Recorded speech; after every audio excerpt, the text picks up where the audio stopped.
So, for Jump Festa this year, One Piece is teasing a super special announcement. And you guys know exactly what I'm rooting for every year. Every couple of months, the One Piece team will say this right here. Oh, there's a super special announcement, blah, blah, blah. And I want a movie. I want a new One Piece video game. I am greedy. Well, actually, scratch that. I'm not even greedy. It's been a long time since Film Red, brother. It's been a long time since we've had a good One Piece video game. I would personally argue, as somebody who's played a majority of them, that we've never gotten a good One Piece video game. We need something. Please, guys, go milk the cow before it dies. You know what I mean? One Piece only has so many years left. Why not milk the hell out of it? Because let me tell you, we the fans will eat it up, dude. Come on. Even if it's bad, even if we get another bad One Piece video game, I'll enjoy it. I'll eat it up.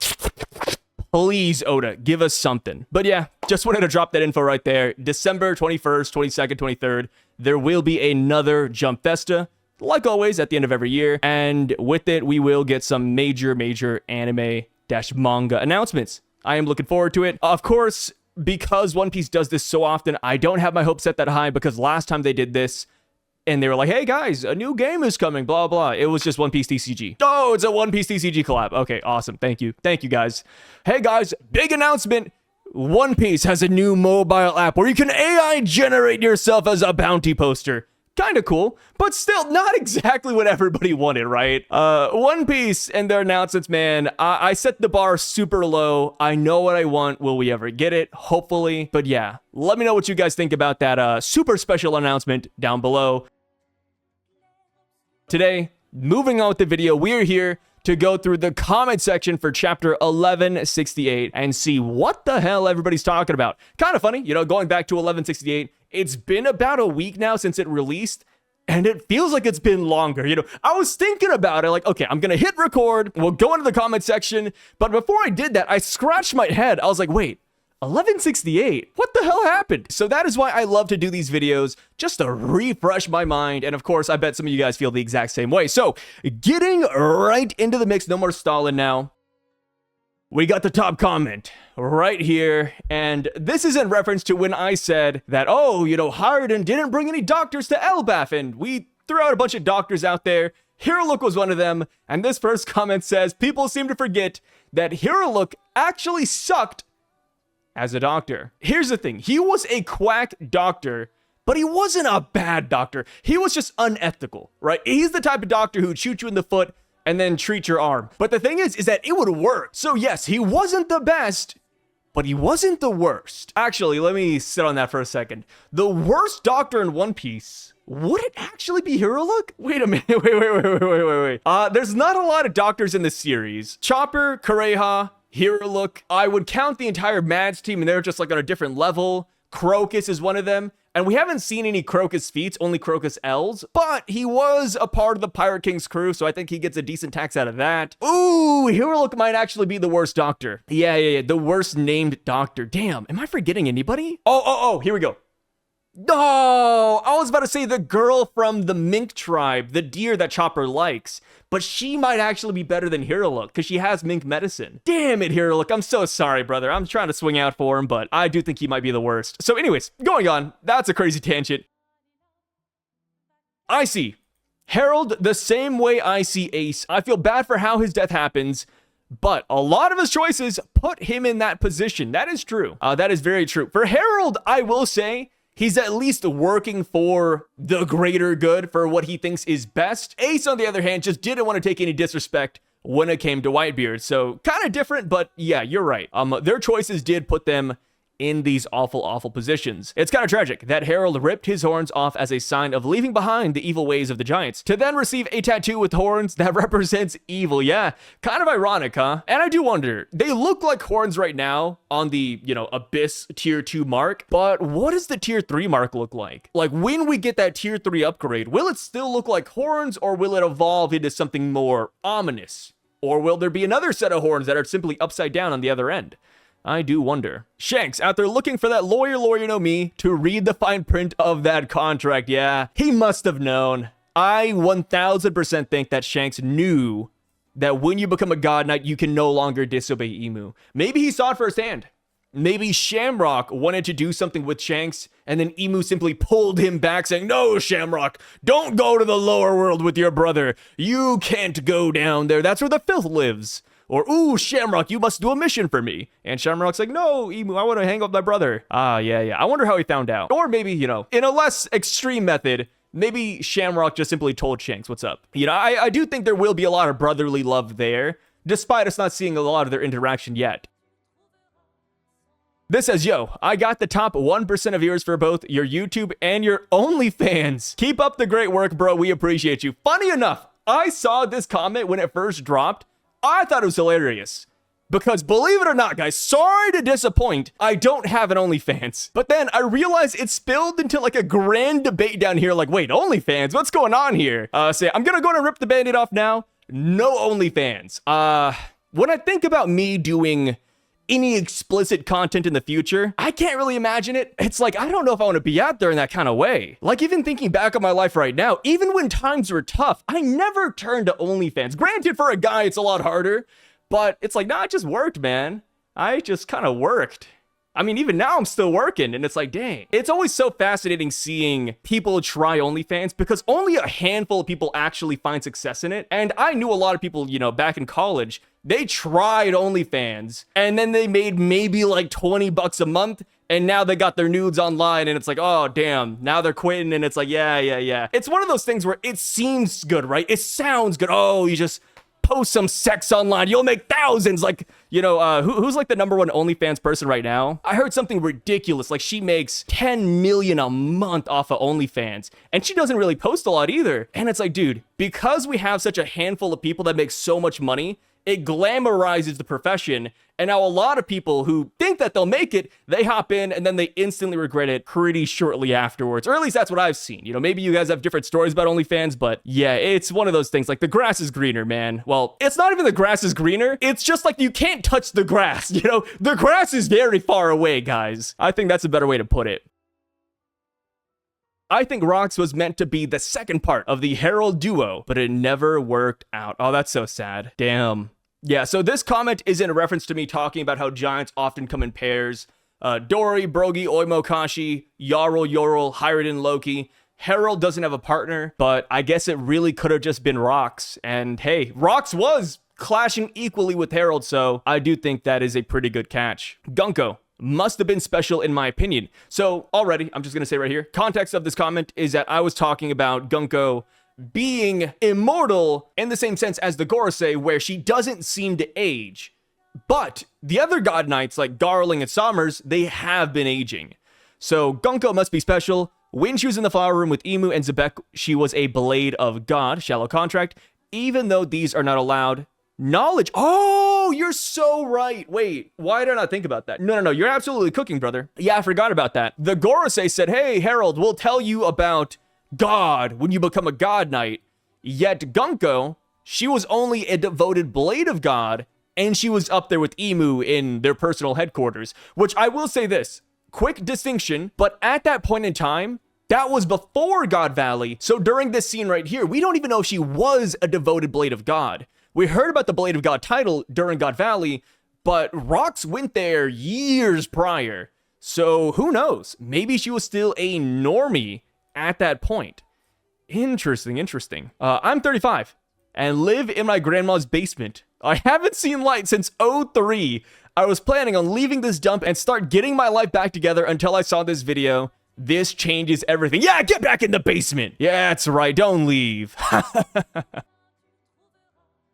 Maybe Loki didn't tell anyone about the Brewer village poisoning Ida because he didn't want inner turmoil, and Ida seems to be very happy about Elbaf becoming a peaceful place. Yeah, that could be it too. But like I said, even if he told everybody what happened, I just don't feel like they'd give him a slap on the wrist, right?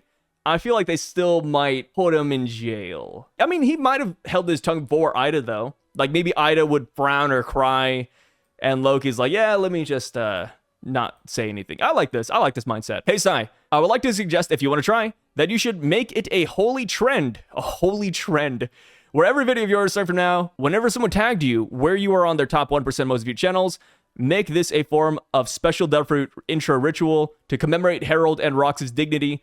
Any One Piece character that you want to shout out, in reading this side, Oda's magnificent storytelling and Elbaf's rampage to the glory arc that we are in right now, because since this is the first time that we've got a YouTube 2025 recap, this could also be another form of promotion in a piratey way, where instead of being a pirate site, it's in YouTube's intro. This is just my way of twisting the words out, you know, One Piece and everything, all that, but my point still stands. The concept is the same, I just had to explain it in One Piece narrative. So in conclusion, what do you think, Sai? This sounds good on paper, until you realize that recaps only last a week. Like, the trend dies really quick. It is a good idea. Maybe like next year, whenever we get it. If we remember this, then we might do it. But as it stands right now, people are already, you know, moving past the whole like 1% thing already. When Estrad died, Harald was sad to cry, but when Ida died, Harald has to try his worst to control his tears, showing, unlike with Estrad, Ida dead utterly destroyed him. Well, not just that, but I think that Ida was also like the last person he had on his level, right? Estrad, his wife, Ida, his wife, Rock's his best friend.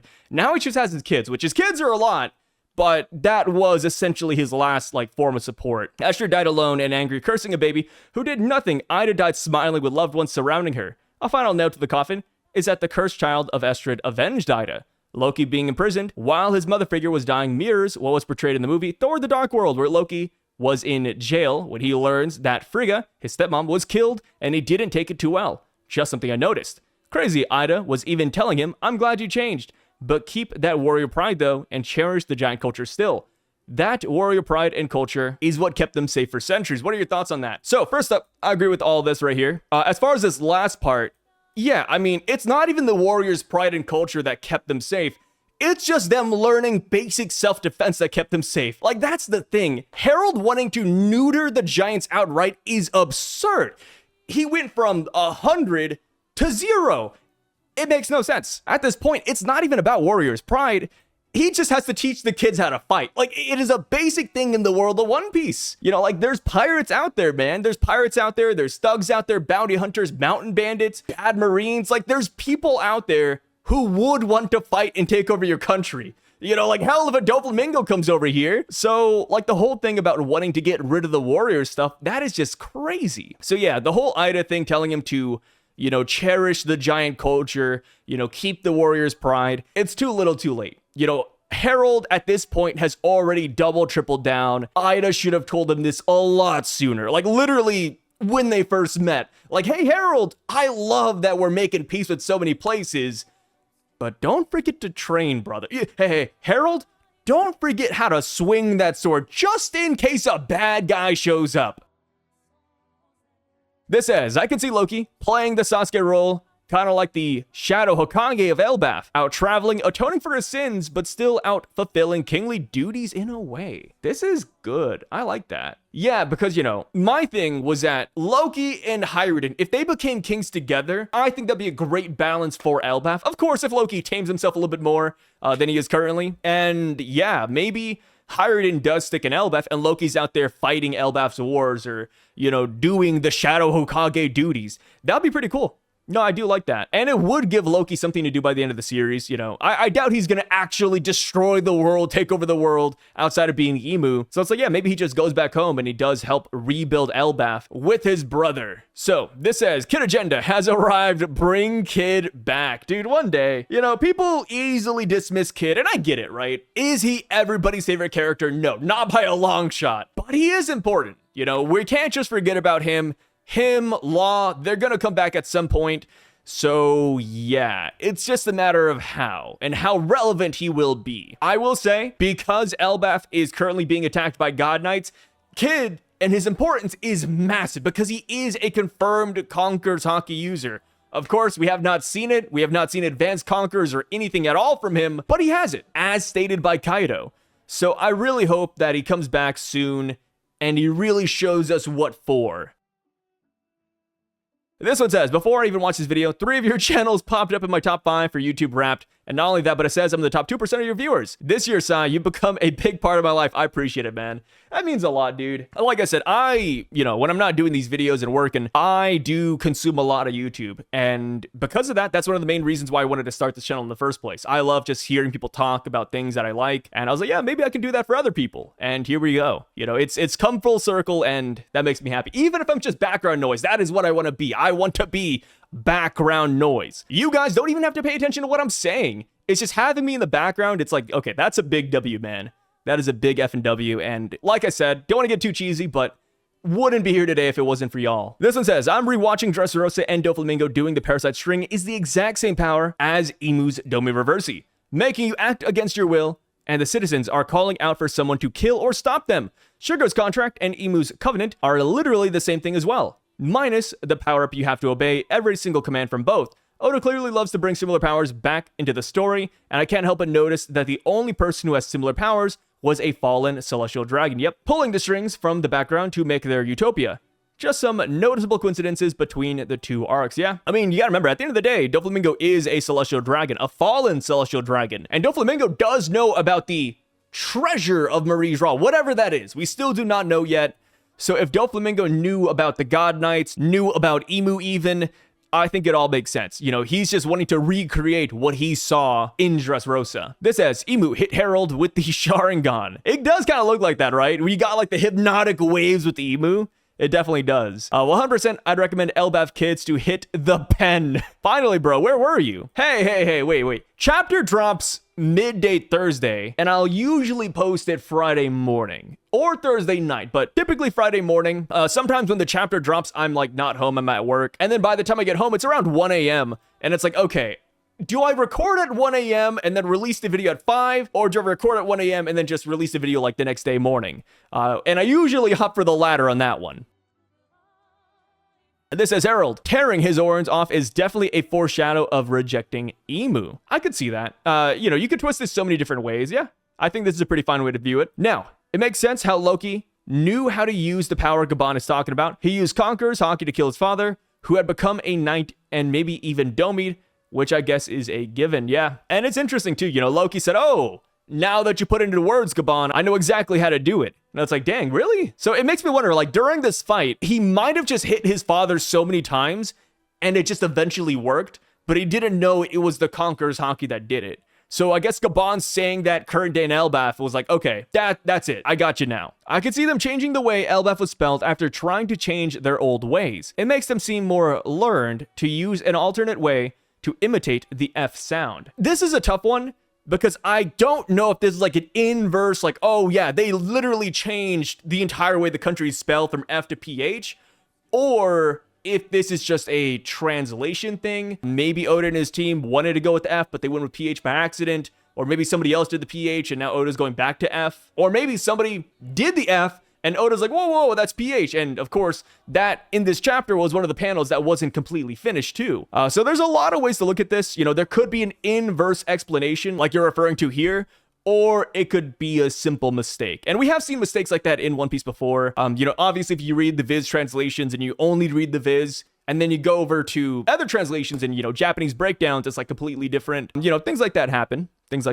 And of course, you know, Oda does spell this in English, and it's like, okay, when it comes to the English spellings, you know, you always got to take that with a grain of salt because that's not their first language. It reminds me of like the Sanji cock book. I don't know if you guys remember that, but there was a volume cover, or no, sorry. It was a color spread, and all the Straw Hats were on there, and Sanji had a book that said cock, and you know the fan base saw that like, oh, COC, it's Conqueror's coding, it's confirmed, it's a hint from Oda. And then, you know, they went back and they changed it to cook because cock, it's kind of the same, you know, it was close enough. So it could be one of those things. It could be a cock situation.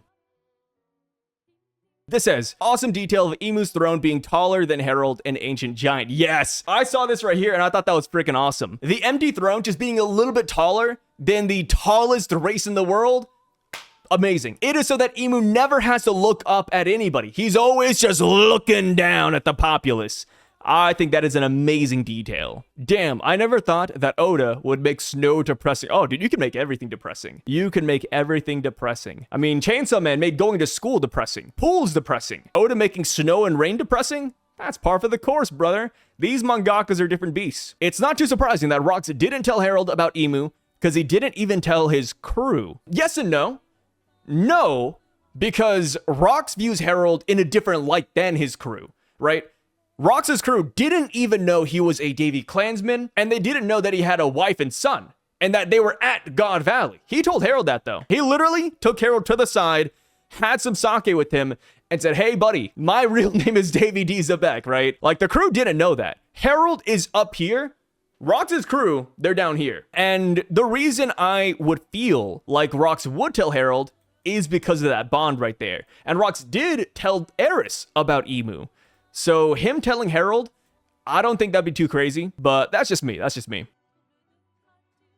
Kid has the Jiki Jiki no Mi, a devil fruit that has been used by one of Zabek's crew. We know some wills of previous users remain in the next user, as Ace's will is in Sabo. So that skeleton tattoo could be a foreshadowing of the previous user, Captain John. Skeleton tattoo. Skeleton tattoo. Kid has a skeleton tattoo? One Piece Kid tattoo. Okay, now it's just pulling up images of people with Eustass Kid tattoos. These tattoos are kind of fire. I don't know if I'll show the image. I will. Damn, these tattoos are kind of good. I guess if you had to get a tattoo of a One Piece character, Kid might be one of the best humans you could actually get. Like, the hair and the shading is just really nice. Okay, yeah.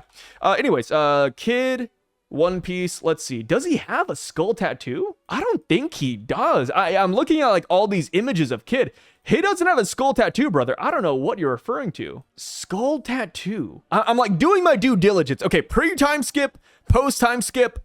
No tattoo at all. Yeah, I don't know what you're referring to, brother, but you know, I'll take your word for it. And I do agree generally though. Like, as far as like the inherited wills, that is a thing. So Captain John's will inside of Kid? I don't even see that. It's tough because Captain John is really just in it for the money, whereas Kid hasn't really talked about money all too much. So unless we get more, insight as to Captain John's mindset, what he wants, and etc., I wouldn't really say so. This makes you question the guards though. Remember, we saw when Loki and Jarl arrived at the castle, the guards seemed reluctant to have Loki see Harald. One even tries to slow them down from entering the throne room. Yes, I thought that was kind of interesting. I was talking to Parvision about this one, and we kind of came to the conclusion that maybe the guards outside the room simply didn't know what was happening inside. Like, oh, the guards are in there fighting Harald, and then the guards outside were just none the wiser. Let me go back and check, actually. Why not just check? The chapter's in front of us, the internet's in front of us. That was chapter 1152. Okay, so Loki, Jarl, they show up. They say, thanks for coming. Young master, it's a pleasure to have you back. Loki says, of course. The guard says, let me consult with the king. And then Loki says, he summoned me, and this is my home. And then he kicks him through the door.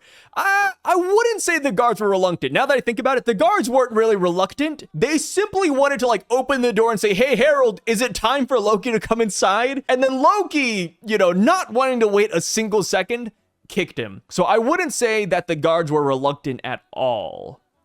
Yeah. They were not reluctant. They simply wanted to check with King Harald if it's time to let them in. And of course, like I said, Loki just simply kicked the guy instead.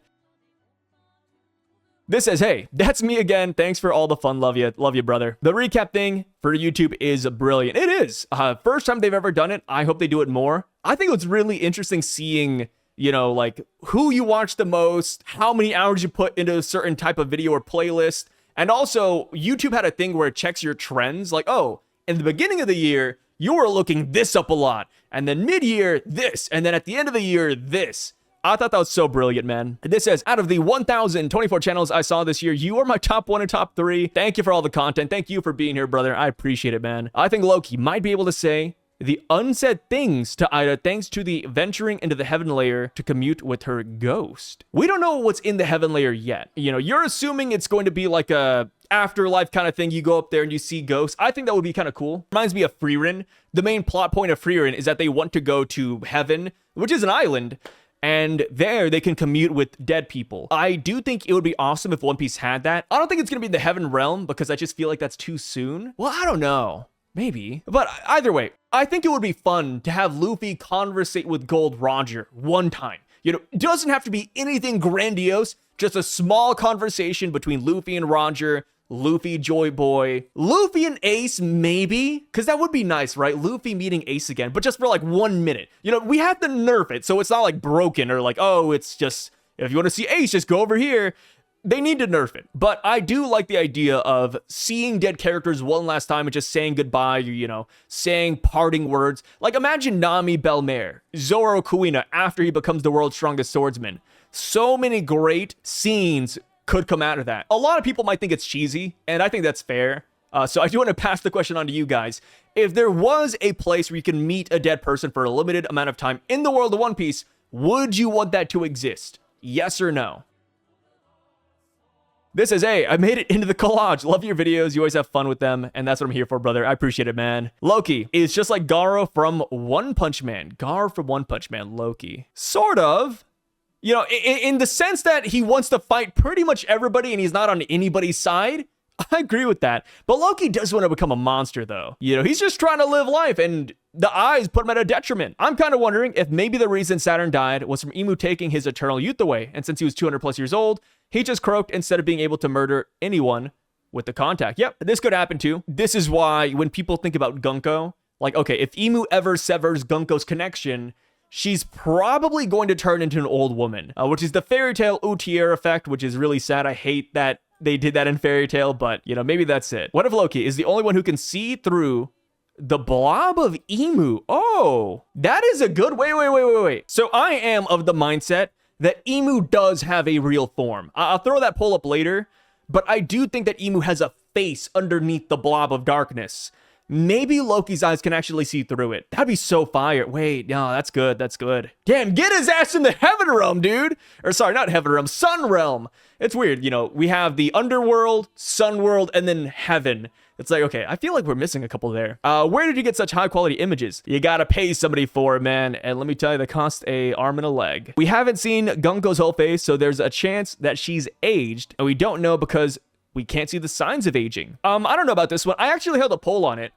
I held the poll on whether or not Gunkko is aging, and I thought I was crazy because I heard a lot of people saying that Gunkko has been aging like you're recommending, but I didn't believe so. So I held the poll, and it turns out that a lot of people think that she just doesn't age at all. And the thing is like the eyes, right? Like the eyes don't change. The hair hasn't really changed. I feel like she's not aging. And then even the body, right? I feel like when you age in One Piece, it's so drastic.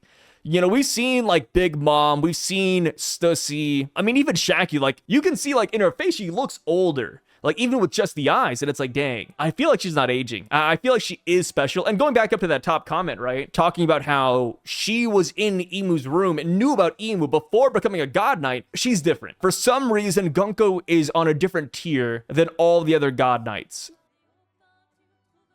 You're my top one this year. I've watched 158 videos. You make very good and chill content. I appreciate it, man. Thank you, Gustavo. Yo, you're my top 2, brother. Did not expect it, but I do appreciate it. Yep, you and Smosh ruled my year, bro. Damn, Smosh. I haven't heard of Smosh in so long, man. Hell yeah. Top 1%. Okay, we're getting to like the 1% now. Look at this. Look at this. I listen well while listening to the Go to the One Piece chapter reviews. Cheer from Italy. Cheers, brother. Watch 240 videos still going. Love your personality. Also can't wait to see how Loki fights. Yeah, Loki fighting is going to be amazing.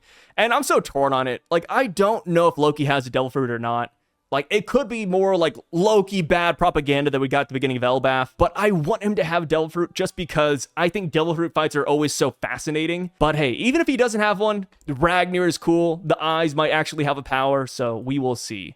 Loki fighting, though, Oda knows we're looking forward to that. I mean, hell, Luffy even said it, right? My guy, no, thank you for all the content. Let's get this Yapathon started. I watch you daily when I'm at work. Been a dope year. This first part of the flashback could have been told through Scopper. It would make sense for him to be privy to this information through just traveling the whole world, being present on God Valley, having connections with people who know different stories, etc. Also, I wonder if the Abyss Pentagram is why Imu could dominate reversing people on their home islands. Oh, this wouldn't be bad. The Abyss Pentagram, we'd have to answer on why this is at God Valley then, but you could say that you could just make it on the spot.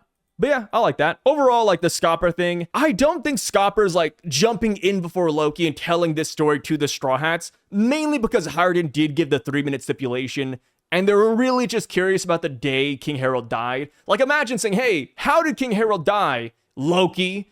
And then all of a sudden, Scopper Gaban like walks up, and he's like, wait.